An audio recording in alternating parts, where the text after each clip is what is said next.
हरियाणा की हर अपडेट के लिए बेल आइकन दबाएं और सब्सक्राइब करें STV हरियाणा न्यूज।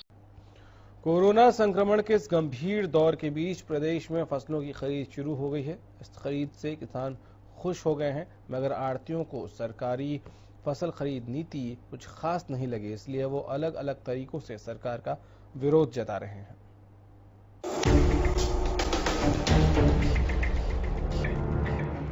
लॉकडाउन के पहले चरण में पीएम मोदी ने लोगों से पहले थाली बजाने और फिर उम्मीद की एक रोशनी जलाने का आग्रह किया, जो लोगों ने दिल लगाकर किया भी।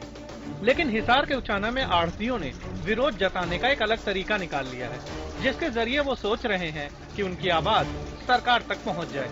जी हाँ, उचाना के आढ़तियों ने सरकार की फसल खरीदने की नीति के खिलाफ कुछ इस तरह का प्रदर्शन किया।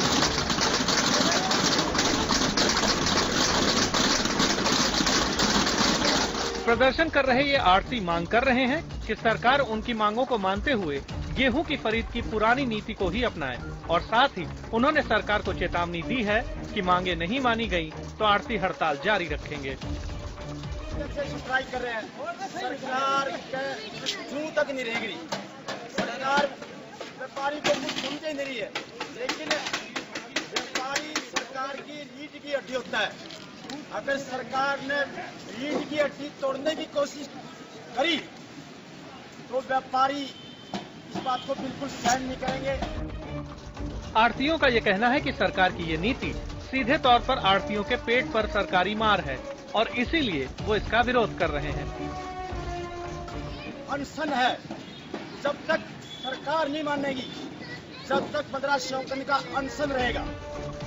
किसानों की फसल खरीदकर सरकार ने उनके बोझ को हल्का तो कर दिया, मगर इस नीति से आढ़तियों की मुश्किल कहीं न कहीं बढ़ गई है और ये मुश्किल उनके अस्तित्व के लिए खतरा बन गई है। शायद यही वजह है कि आढ़ती इस तरह का शोर मचाकर सरकार के कानों तक अपनी बात पहुंचाना चाहते हैं।